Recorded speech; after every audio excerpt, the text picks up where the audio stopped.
तो हेलो दोस्त, एक बार फिर से स्वागत है आपका हमारे यूट्यूब चैनल नॉलेज फील्ड में। तो कैसे हैं आप? उम्मीद करते हैं मस्त, जबरदस्त एवं शानदार होंगे और अपनी पढ़ाई को बेहतरीन तरीके से कर रहे होंगे बिना किसी लापरवाही के। तो जैसा कि आज हमारा है टॉपिक मौर्यकाल। इतिहास का हमारा 8वां क्लास है, आज लगातार हमारा 8वां क्लास है, एक दिन भी गैप नहीं है। तो उम्मीद करते हैं कि आप सभी को ये हमारा वीडियो पसंद आता होगा, आप सभी डेली इस वीडियो को देखते होंगे। तो जो भाई नए आ रहे हैं हमारे चैनल पे, तो कृपया चैनल से जुड़ जाइएगा, बेल आइकन और सब्सक्राइब कर लीजिएगा, क्योंकि आप सभी के लिए मेहनत करते हैं। तो चलिए आज हम शुरू करेंगे मौर्य काल को और बेहतरीन ढंग से पढ़ने वाले हैं इसको डिटेल में। और बता दें कि आपको मौर्य काल के एक आपका बहुत ही इम्पोर्टेंट टॉपिक है ये, आपके एग्जाम के पॉइंट ऑफ व्यू से। तो आप इसको एकदम ध्यान से पढ़िएगा, और अगर आपको इसका पीडीएफ चाहिए तो टेलीग्राम चैनल ज्वाइन कर लीजिए, वहाँ पे इसका पीडीएफ मिल जाएगा दोस्त। तो चलिए शुरू करेंगे एकदम शानदार सेशन को। आइए तो शुरू करेंगे। पहला क्वेश्चन है, चाणक्य का अन्य नाम था। तो जो चाणक्य थे उनका अन्य नाम क्या था? तो मैं यहाँ पे आपको बता दूं, तो जो चाणक्य थे उनका अन्य नाम है, चाणक्य का नाम है विश्वगुप्त, और चाणक्य का एक नाम और है कौटिल्य। तो आगे हम क्वेश्चन में इनके बारे में डिटेल में पढ़ेंगे, क्योंकि क्वेश्चन आगे भी दिए हैं इनके बारे में। तो अभी के लिए इतना जान लीजिए, चाणक्य और चाणक्य क्या अन्य नाम विश्वगुप्त एवं कौटिल्य थे। ठीक है, चलिए आइए आगे बात करेंगे। तो ऑप्शन नंबर बी यहाँ पे पहले क्वेश्चन का राइट आंसर हो जाएगा। आगे हम इनको डिटेल में पढ़ने वाले हैं। आइए अगला क्वेश्चन हमारा है, निम्नलिखित में से किसकी तुलना मैकियावेली के प्रिंस से की जाती है? तो ये जो कौटिल्य की अर्थशास्त्र पुस्तक है, कौटिल्य द्वारा लिखी है, यानी कि विश्वगुप्त द्वारा लिखी गई है, इसकी तुलना मैकियावेली के प्रिंस से की जाती है दोस्त। तो यहाँ पे हमारा ऑप्शन नंबर बी इस क्वेश्चन का राइट आंसर होगा। ठीक है दोस्त, चलिए आगे बात करेंगे। अगला हमारा क्वेश्चन है, वह शासक कौन था जिसने राज सिंहासन पर बैठने के लिए अपने बड़े भाई सुसीम की हत्या कर दी थी? तो वो कौन सा शासक था? तो ये था अशोक, जिन्होंने राज सिंहासन पर बैठने के लिए अपने बड़े भाई की हत्या कर दिया था। ठीक है दोस्त, यहाँ पे बात हो रही है अशोक के बारे में, तो यहाँ पे थोड़ा अशोक के बारे में जानना जरूरी होता है हमारा। तो जो अशोक था ये बिंदुसार का पुत्र था दोस्त, और ये इसका जन्म जो हुआ था ये पाटलिपुत्र में हुआ था। तो लिखना जरूरी है यहाँ पे, ये बिंदुसार का पुत्र था, इसका जन्म हुआ था पाटलिपुत्र में। ठीक है दोस्त, पाटलिपुत्र। एक फैक्ट इसके बारे में आप सभी याद रखेंगे, जो कलिंग का युद्ध हुआ था 261 ईसा पूर्व में, इस युद्ध के बाद अशोक ने बौद्ध धर्म को अपना लिया था। ये एग्जाम में पूछा जाता है दोस्त। ठीक है, तो इसको आप लोग अपने नोटबुक में नोट कर सकते हैं। ठीक है दोस्त, चलिए इसको इरेज करेंगे और वहीं पे बात करेंगे दूसरे ऑप्शन की, कनिष्क की। तो जो कनिष्क है ये आपको कुषाण वंश का शासक था, इसको आप लोग याद रखेंगे। कुषाण वंश यहाँ पे मैं लिख देता हूँ, कुषाण वंश का शासक था जो कनिष्क था। ठीक है दोस्त, चलिए आगे बात होगी यहाँ पे। बात करेंगे जो अजात शब्द था, ये आपका हर्यक वंश का शासक था, ये भी आपके एग्जाम में पूछा जाता है। तो अजात शत्रु ये हर्यक वंश का शासक था दोस्त, हर्यक वंश, याद रखिए हर्यक वंश। ठीक है दोस्त, तो ये क्वेश्चन नंबर 3 का राइट आंसर हमारा क्या होगा? Option number A. ठीक है, अशोक जो अपने बड़े भाई को मारकर सिंहासन पर बैठा था। चलिए आगे बात करते हैं। अगला हमारा क्वेश्चन है, निम्न में सम्राट अशोक की वह पत्नी कौन सी थी जिसने उसको प्रभावित किया था? तो जैसा कि अशोक जो था उसकी कुल 5 पत्नियां थी, जो उसमें से कारुवाकी थी जो उसको अत्यधिक प्रभावित करती थी। तो इस क्वेश्चन का option number D right answer हो जाएगा। 81 में क्वेश्चन पूछा हुआ है। ठीक है दोस्तों, ऑप्शन नंबर डी, कारुआकी जो उसकी तीसरी पत्नी थी वो सबसे ज्यादा उसको प्रेम करता था या उससे वो प्रभावित था। ठीक है दोस्त, चलिए आगे बात करेंगे क्वेश्चन नंबर 5 के बारे में। तो क्वेश्चन नंबर हमारा 5 है, निम्न में से सम्राट ये तो क्वेश्चन 4 हो गया। क्वेश्चन नंबर 5 है, अशोक ने अपने सभी अभिलेखों अभिलेखों में एक रूपता में किस प्राकृत का प्रयोग किया है? तो ये कौन सा प्राकृत था जिसका अशोक ने अपने अभिलेखों के एक रूपता में प्रयोग किया था? तो वो कौन सा था? तो वो था आपका अर्धमागधी पे अशोक ने प्रयोग किया था अपने प्राकृत में।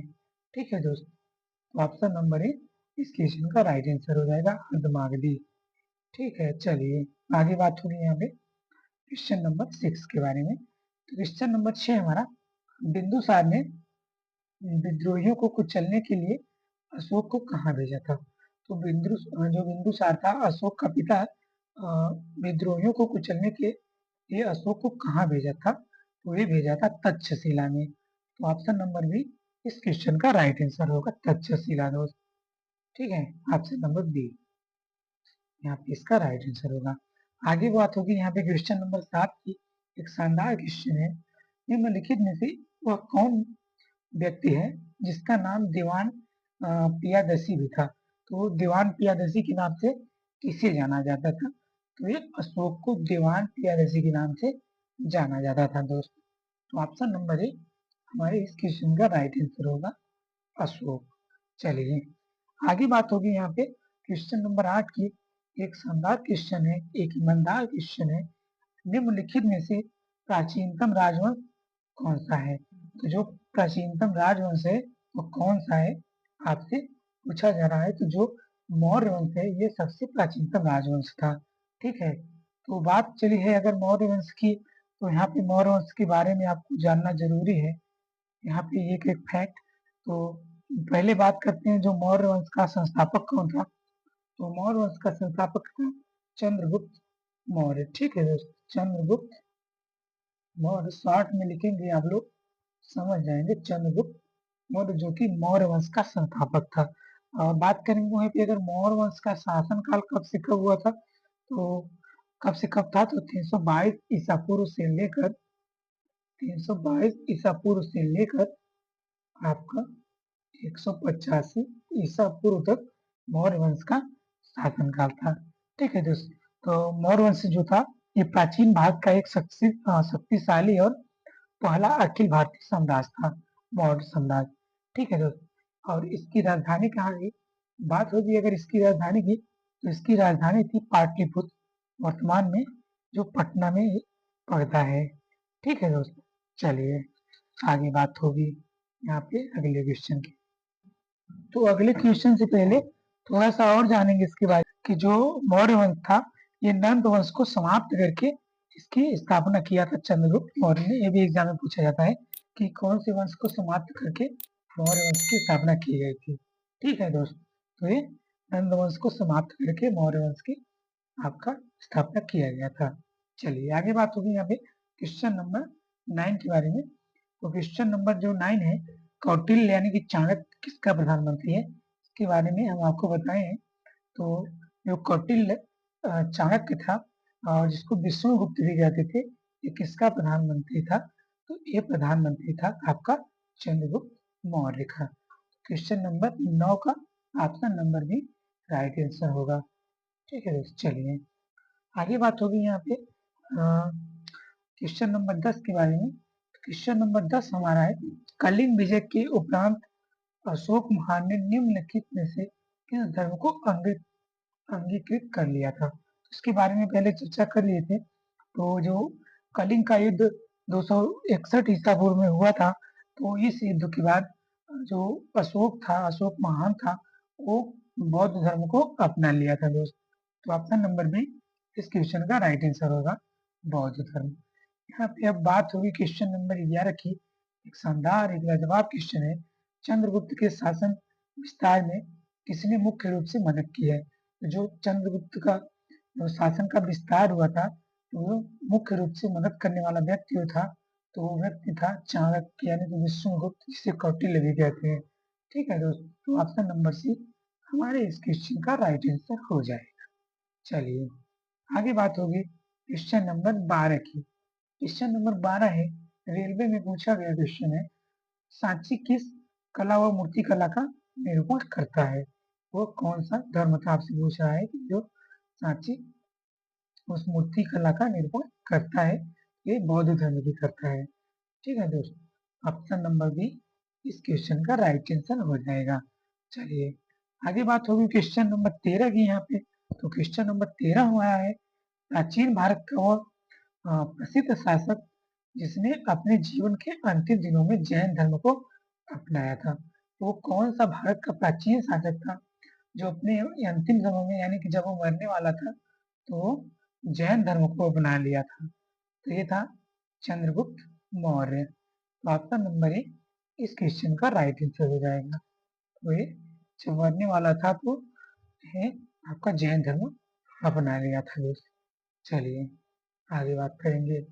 अगला क्वेश्चन है क्वेश्चन नंबर 13 हो चुका था ना दोस्त, 14।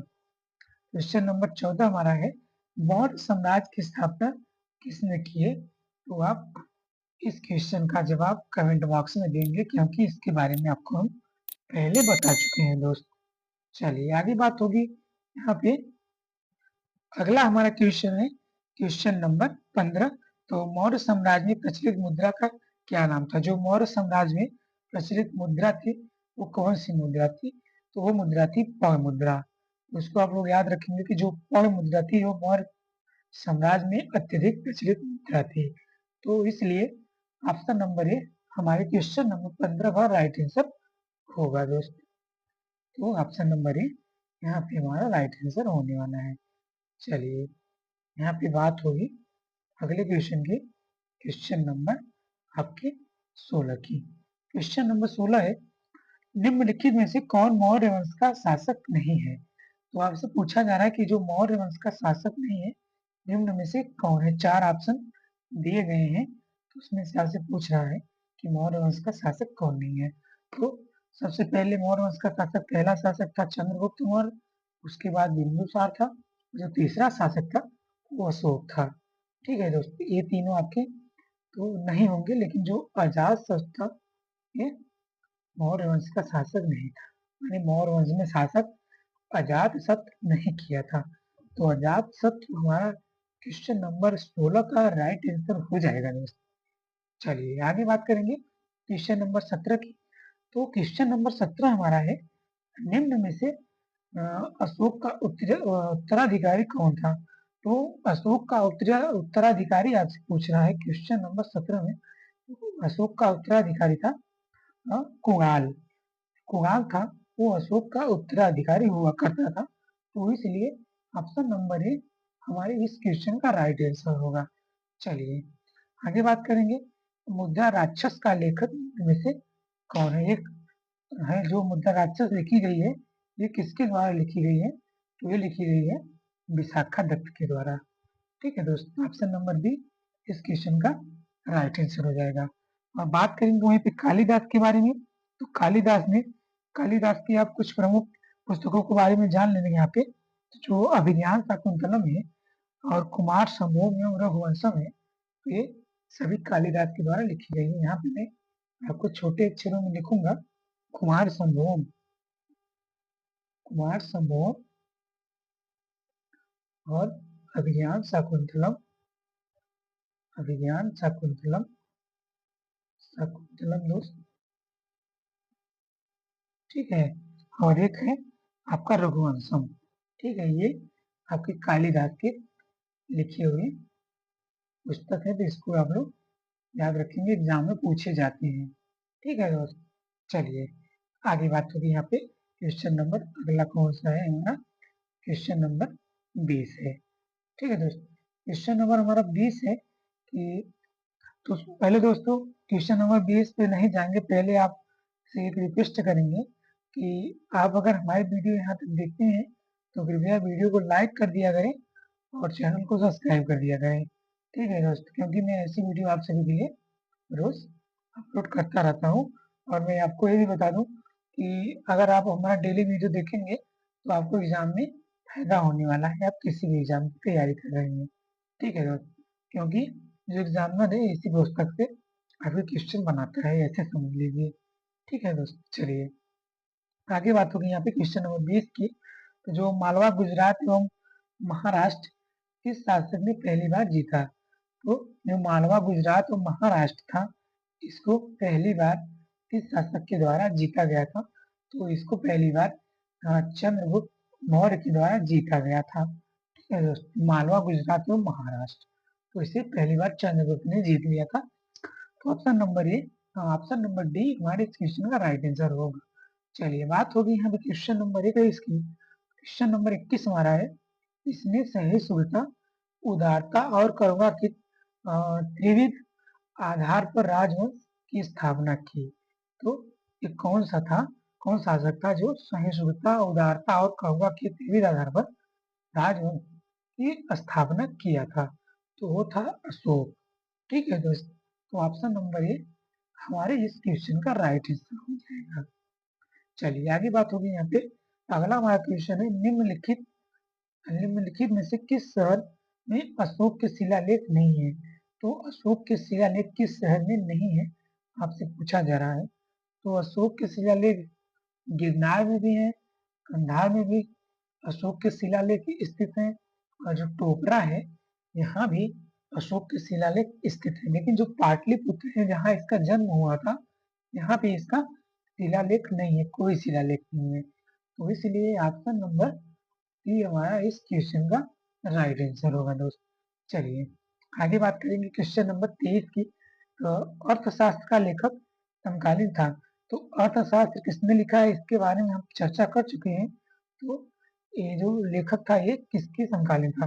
पहली बात तो अर्थशास्त्र का लेखक कौन था, तो आपको बता दें कि चाणक्य यानी कौटिल्य था। तो ये इसके समकालीन था, तो ये चंद्रगुप्त मौर्य के समकालीन था। तो ऑप्शन नंबर ए इस क्वेश्चन का राइट आंसर होगा दोस्तों। आगे बात करेंगे। अगला हमारा क्वेश्चन है, नंदवंश के पश्चात मगध पर किस राजवंश ने शासक किया था? इसके बारे में आपको पहले बता चुके हैं कि जो मौर्य वंश था वो नंद वंश को समाप्त करके अपना मौर्य साम्राज्य की स्थापना किया था। ठीक है, तो इस क्वेश्चन का option number A right answer होगा दोस्तों।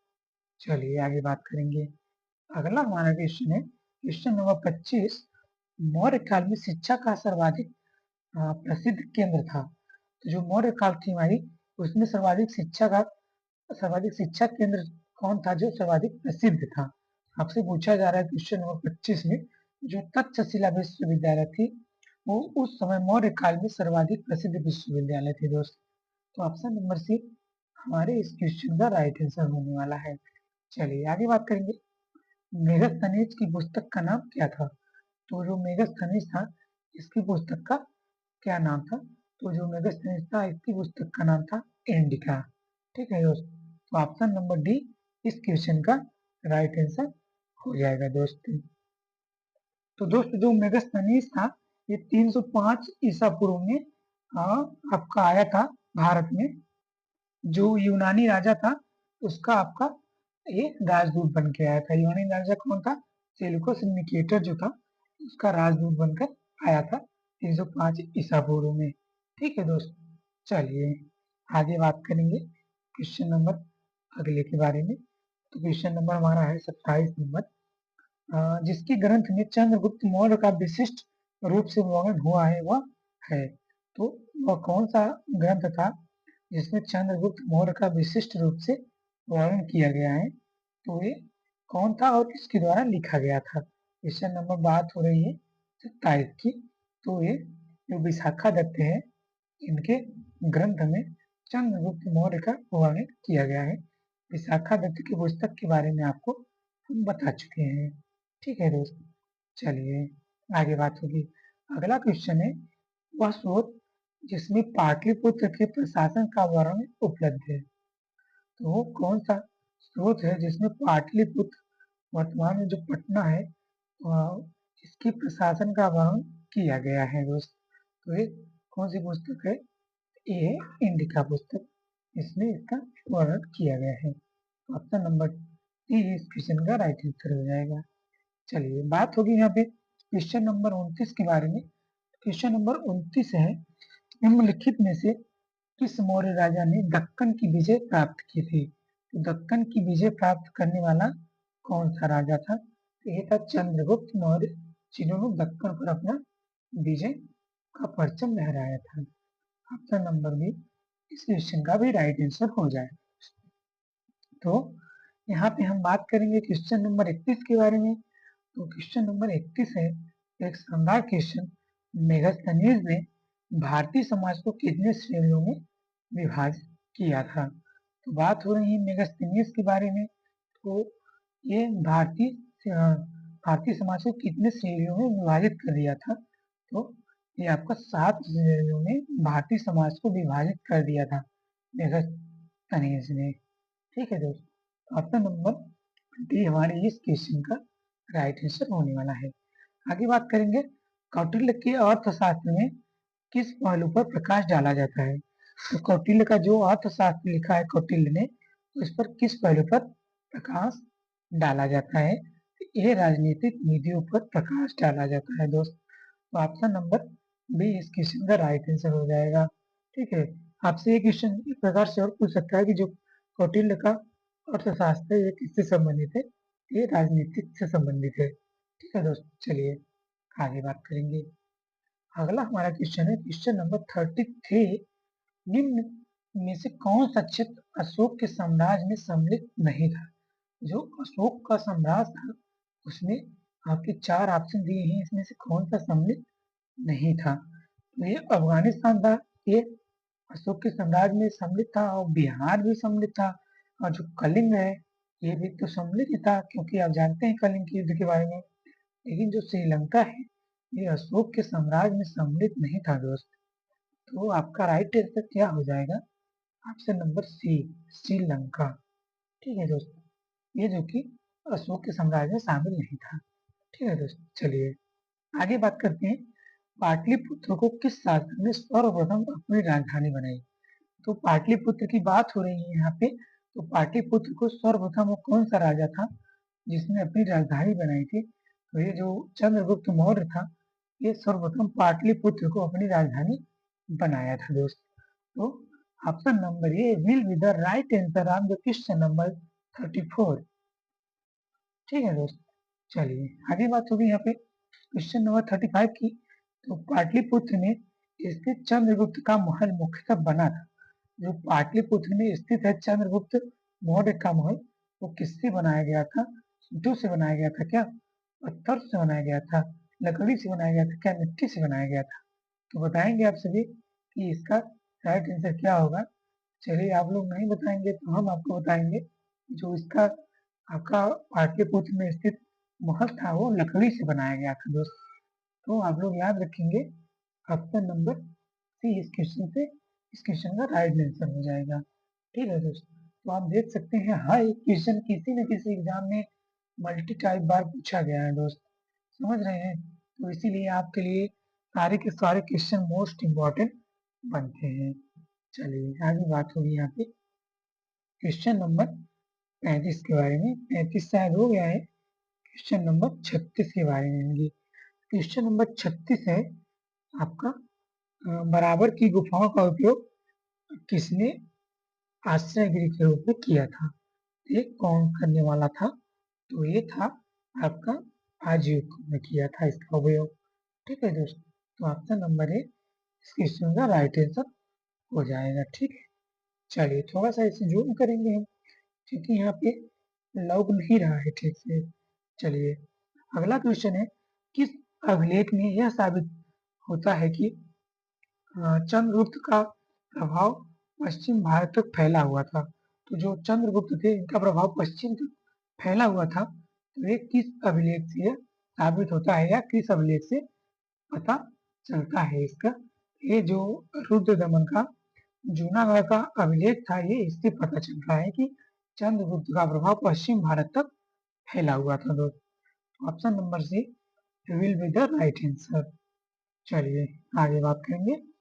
अगला हमारा क्वेश्चन है केवल वह स्तंभ जिसमें अशोक ने स्वयं को मगध का सम्राट बताया है। वो कौन सा स्तंभ है जिसमें अशोक ने स्वयं को मगध का सम्राट बताया था?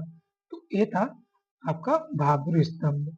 ठीक है दोस्त, जो भाब्रू स्तंभ था इसमें अशोक ने स्वयं को मगध का सम्राट बताया था। तो ऑप्शन नंबर डी इस क्वेश्चन का राइट आंसर होगा। आगे बात करेंगे। आइए अगला क्वेश्चन है क्वेश्चन नंबर आपका 39।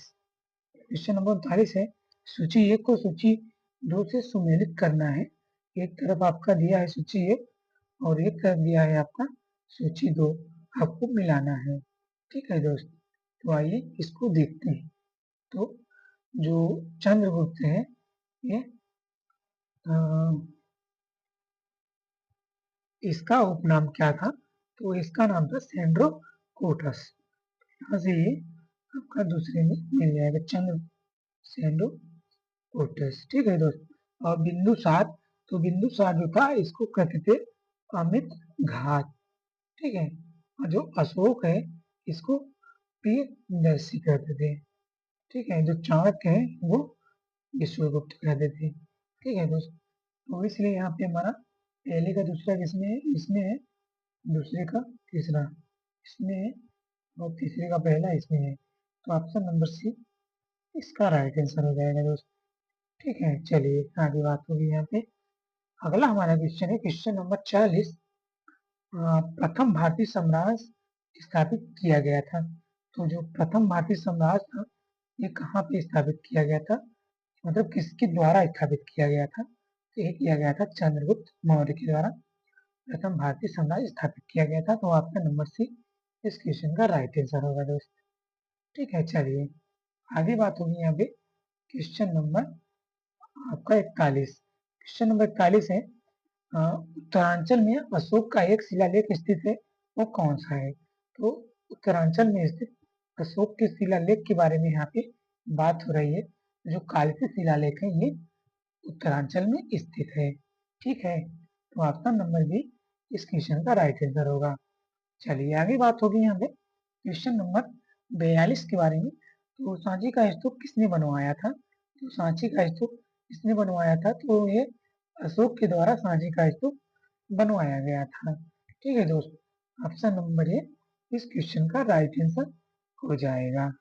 ठीक है दोस्त, और अगर आपसे पूछ ले कि सांची का स्तूप कहाँ पे स्थित है, तो सांची का स्तूप मध्य प्रदेश में स्थित है।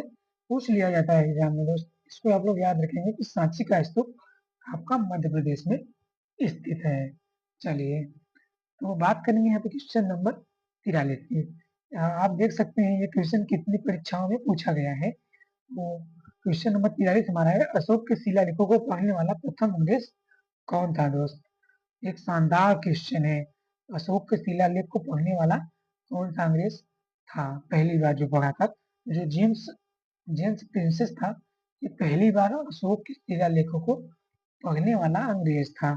ठीक है दोस्तों, ऑप्शन नंबर डी इस क्वेश्चन का राइट आंसर हो जाएगा। आगे बात करेंगे, कलिंग युद्ध की विजय तथा क्षत्रियों का वर्णन अशोक के किस शिलालेख में है? तो जो कलिंग युद्ध के विजय तथा क्षत्रियों का वर्णन किया गया है ये अशोक के किस शिलालेख में है? तो ये जो शिलालेख आपका ऑप्शन नंबर इसमें दिया है, ऑप्शन नंबर डी में दिया है शिलालेख जो 13वां था, ये आपका राइट आंसर हो जाएगा दोस्त। चलिए आगे बात करेंगे। यहाँ पे अगला क्वेश्चन है, प्रसिद्ध यूनानी राजदूत मेगास्थनीज भारत में किसके दरबार में आया था? तो जो मेगास्थनीज था ये किसके दरबार में आया था? ये चंद्रगुप्त मौर्य के दरबार में आया था दोस्त। तो ऑप्शन नंबर सी इस क्वेश्चन का राइट आंसर हो जाएगा। इसको आप लोग याद रखेंगे, एग्जाम में पूछा जाने वाला क्वेश्चन है। आगे बात करते हैं, चंद्रगुप्त मौर्य ने सेल्यूकस को कब पराजित किया था? चंद्रगुप्त मौर्य के द्वारा जो सेल्यूकस को पराजित किया गया था ये कब किया गया था? ये किया गया था 305 ईसा पूर्व में। ठीक है दोस्तों, तो ऑप्शन नंबर बी इस क्वेश्चन का राइट आंसर हो जाएगा। 305 में चंद्रगुप्त मौर्य के द्वारा सेल्यूकस को पराजित कर दिया गया था। ठीक है दोस्तों, चलिए आगे बात करेंगे, निम्नलिखित में से कौन सा राजा प्राय जनता के संपर्क में रहता था? तो कौन सा राजा था जो जनता के संपर्क में रहा करता था। ये राजा था आपका अशोक। ठीक है दोस्त, जो अशोक था जनता के संपर्क में रहा करता था। ऑप्शन नंबर बी इस क्वेश्चन का राइट आंसर हो जाएगा दोस्त। चलिए आगे बात करेंगे। क्वेश्चन नंबर 28 हमारा है, अशोक ने 261 ईसा पूर्व में कलिंग को जीतने के बाद क्या किया था? तो क्या किया था उन्होंने? तो ये किया था, आपका भारी रक्तपात देखकर युद्ध की नीति को सदा के लिए त्याग दिया था। क्या ये सही है? तो हाँ, ये सही है। अशोक ने कलिंग युद्ध के बाद भारी रक्तपात देखकर युद्ध की नीति को सदा के लिए त्याग दिया था और बौद्ध धर्म को अपना लिया था दोस्त। तो ऑप्शन नंबर सी इस क्वेश्चन का राइट आंसर हो जाएगा। चलिए, तो ऑप्शन नंबर सी। आगे बात होगी यहाँ पे क्वेश्चन नंबर 49 के बारे में। क्वेश्चन नंबर 49 है, अशोक के अधिकांश अभिलेख किस भाषा व लिपि में हैं? तो इस क्वेश्चन को मैं पिछली क्लास में करा चुका हूँ। आप चाहे तो इसका आंसर कमेंट बॉक्स में दे सकते हैं, लेकिन नहीं, चलिए मैं बता देता हूँ। तो इसके अधिकांश शिलालेख आपकी प्राकृत व ब्राह्मी में थे। ठीक है, प्राकृत भाषा और ब्राह्मी लिपि में थे। इसको आप लोग याद रखेंगे। ऑप्शन नंबर ए इस क्वेश्चन का राइट आंसर होगा दोस्त। चलिए आगे बात होगी यहाँ पे क्वेश्चन नंबर 50 के बारे में। तो किस ग्रंथ में चंद्रगुप्त मौर्य के लिए ब्रिसल यानी कि निम्न कुल शब्द का प्रयोग किया गया है? तो कौन सा ग्रंथ था जहाँ पे चंद्रगुप्त मौर्य के लिए निम्न कुल शब्द का प्रयोग किया गया था? तो वो था मुद्रा राक्षस, जिसमें अशोक को ब्रिसल यानी कि निम्न कुल बताया गया था। तो ऑप्शन नंबर सी इस क्वेश्चन का राइट आंसर हो जाएगा दोस्त। चलिए आगे बात करेंगे क्वेश्चन नंबर 51 की। मौर्य नरेश के बारे में निम्न में से कौन सा कथन सही है? तो मौर्य नरेश के बारे में कौन सा कथन सही है आपको बताना है। तो ये आपका है, पहला ऑप्शन है संस्कृति, कला और साहित्य। क्या ये सही है? तो बताएंगे आप सभी, क्या ये सही है? सही बोल रहा है। चलिए, तो ये बात एकदम सही है दोस्त। तो संस्कृति, कला और साहित्य, ये उसके बारे में एकदम कथन सही है। सोने के सिक्के, क्या ये सही है? तो नहीं, ये सोने के सिक्के उस समय प्रचलित नहीं थे। प्रांतीय विभाजन, क्या हुआ था प्रांतीय विभाजन? तो हाँ, हुआ था दोस्त। और बात करते हैं हिंदू कुश तक साम्राज्य, तो ये भी उस समय हुआ था। तो यहाँ पे हमारा पहला, तीसरा और चौथा राइट आंसर हो जाएगा ऑप्शन नंबर डी में, जो कि दिया गया है। ठीक है दोस्त, चलिए आगे बात करेंगे। क्वेश्चन नंबर 52 को स्किप करेंगे क्योंकि हाई लेवल का क्वेश्चन है। अगला है क्या क्या कहते हैं इसको, अशोक के जो शिलालेख संगम राज्य के बारे में हमें बताते हैं, उनमें शामिल है। तो कौन से अभिलेख हैं अशोक के जो हमें संगम राज्य के बारे में बताते हैं? तो ये हैं आपके जो दूसरा अभिलेख है और फिर हम अभिलेख ये आपके संगम राज्य के बारे में बताते हैं दोस्त। ठीक है, चलिए तो ऑप्शन नंबर सी इस क्वेश्चन का राइट आंसर हो जाएगा। चलिए आगे बात करेंगे आगे क्वेश्चन नंबर सीधे 55 के बारे में। क्वेश्चन नंबर 55 है, निम्नलिखित में से किस राज्यादेश में अशोक के व्यक्तिगत नाम अशोक का उल्लेख मिलता है? जो अशोक के व्यक्तिगत नाम है उसका उल्लेख राज्यादेश में कहाँ पे मिलता है दोस्त? बात हो रही है क्वेश्चन नंबर 55 की। तो ये जो मास्की है यहाँ पे इसका व्यक्तिगत नाम का उल्लेख किया गया है। ऑप्शन नंबर डी इस क्वेश्चन का राइट आंसर हो जाएगा दोस्त। चलिए आगे बात करते हैं क्वेश्चन नंबर आपका 56 के बारे में। क्वेश्चन नंबर 56 है, निम्नलिखित वक्तव्यों में कौन सा एक वक्तव्य अशोक के प्रस्तर स्तंभों के बारे में गलत है? आपसे गलत पूछा जा रहा है इस क्वेश्चन में, कौन सा अशोक के प्रस्तर स्तंभ में उसके बारे में गलत है? तो ये आइए देखते हैं इसके बारे में। तो इन पर बढ़िया पालिश है, तो हाँ, इन पर बढ़िया पालिश किया गया है, ये बिल्कुल सही है। ये अखंड है, क्या ये अखंड है? तो हाँ, ये अखंड है दोस्त। अब बात करते हैं सी में। तो ये स्तंभों का सेट सुंडाकार है, तो हाँ, ये सुंडाकार है। ये स्थापत्य संरचना के भाग है, तो ये स्थापत्य संरचना के भाग नहीं है। ऑप्शन नंबर डी इस क्वेश्चन का राइट आंसर हो जाएगा। चलिए आगे बात करेंगे, श्रीनगर की स्थापना किस मौर्य शासक ने किया था? जो श्रीनगर है इसकी स्थापना किस मौर्य शासक के द्वारा की गई थी? तो श्रीनगर की स्थापना मैं आपको बता दूं कि ये स्थापना अशोक के द्वारा की गई थी। ऑप्शन नंबर ए इस क्वेश्चन का राइट आंसर हो जाएगा दोस्त, अशोक के द्वारा। ठीक है, ऑप्शन नंबर ए। चलिए आगे बात करेंगे, ये सब क्वेश्चन उतना इम्पोर्टेंट नहीं है लेकिन थोड़ा सा हम लोग यहाँ पे पढ़ना होगा हम लोगों को। अगला है क्वेश्चन नंबर 59 पढ़ेंगे, 58 को स्किप करते हुए। तो जो आप सभी के एग्जाम के लिए इम्पोर्टेंट नहीं है उसको क्या पढ़ना है दोस्त? वैसे तो किसी एग्जाम में पूछे नहीं किए थे क्वेश्चन। तो किस ग्रंथ में शूद्रों के लिए आर्य शब्द का प्रयोग हुआ है? वो कौन सा ग्रंथ है जहाँ पर शूद्रों के लिए आर्य का प्रयोग किया गया है? तो ये अर्थशास्त्र है जहाँ पर शूद्रों के लिए आर्य शब्द का प्रयोग किया गया है। Option number A will be the right answer. तो दोस्तों आज का अंतिम क्वेश्चन होने वाला है, और अंतिम क्वेश्चन से पहले आप सभी की रिक्वेस्ट है, अगर आप सभी ने यहाँ तक वीडियो देख लिया है तो कृपया आप हमारे चैनल से जुड़ जाइए, क्योंकि मैं आप सभी के लिए डेली ऐसी वीडियो लेकर आता रहता हूँ दोस्त। तो आइए देखते हैं हमारा अंतिम क्वेश्चन। अशोक ने अपने राज्याभिषेक के चौथे वर्ष में निम्रोद के प्रस्ताव से प्रभावित होकर किससे बौद्ध धर्म की दीक्षा ली थी? वो कौन शख्स था जिससे वो बौद्ध धर्म की दीक्षा लिया था अशोक ने? जो उपगुप्त थे इनके द्वारा अशोक प्रभावित होकर बौद्ध धर्म की दीक्षा लिया था दोस्तों। तो ऑप्शन नंबर सी इस क्वेश्चन का राइट आंसर होने वाला है। तो आज का हमारा शानदार सेशन समाप्त होता है। तो मिलते हैं आपसे अगले वीडियो में एक शानदार कंटेंट के साथ। तब तक आप सभी अपनी पढ़ाई को बेहतरीन तरीके से करते रहिए, इधर उधर लापरवाही मत करिए। चलिए, तो आप सभी को जय हिंद, जय भारत। मिलते हैं अगले वीडियो में।